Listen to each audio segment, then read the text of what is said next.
Thank you so much for joining us today, Athifa. At IMpower in Monaco, it's excellent to have you here. You spoke today in the Women Mean Business lunch. Can you tell me a little bit about that and what you spoke about today?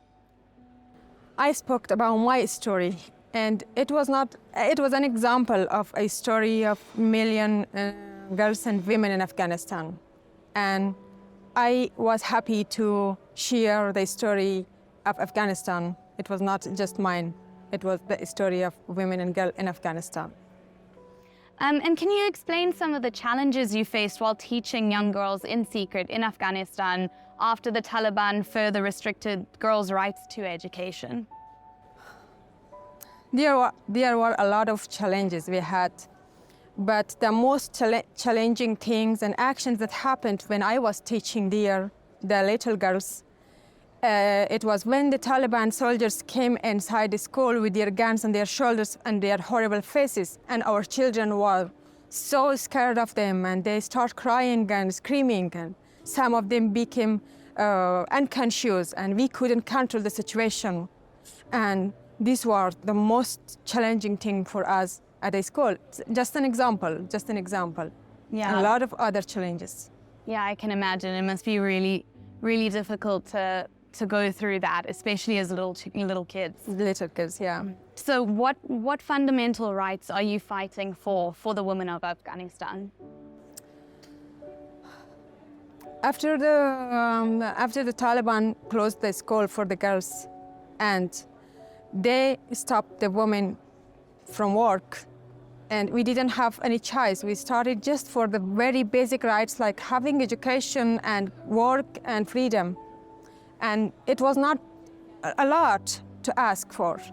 So we started to ask for this, or very basic rights of the Taliban.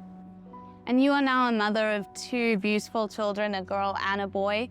Can you please tell me how becoming a mother has affected your activism and the fight for women's rights in Afghanistan? Yeah, that's one of the reasons that took me to the streets. I have a daughter, and she was 6 when we were in Afghanistan and the Taliban came. And I couldn't imagine her future, her 6 years after future. For example, she was in first grade, and after 5 years, she was stopping from going to school. So I couldn't imagine that the Taliban could stop my daughter, and as they stopped others. So it was one of the reasons that took me to the streets. And how important has it been to be able to give a voice to the women of Afghanistan here at IMpower? I'm so happy that today I had this opportunity to talk about the women in Afghanistan and about my story. That because there were women around the world, and I was talking for them, and I hope my story and the story of women and activists in Afghanistan share through their countries, and they become like a chain, the story and the story of Afghan women and Afghan activist women be spread, and they should not be forgotten, all the women and girls in Afghanistan. And what are your hopes for the future of Afghan women, and how do you hope these will be achieved? For them, I want to see the streets of Kabul full of women and girls, and they are happy and free.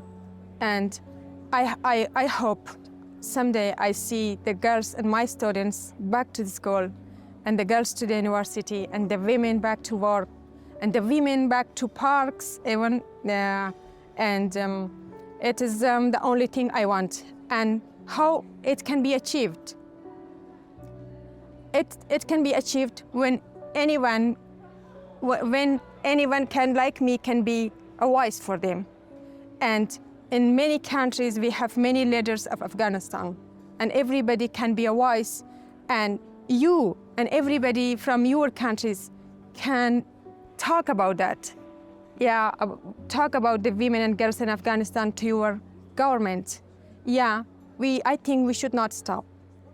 Yeah, should not give up. Please, I want the world to be and to stand with girls and women in Afghanistan. No. Well, thank you so much for sharing your story, Athifa. And honestly, it's been a privilege having you here. And thank you for being the voice of the Afghan women here today. Thank you. Thank you.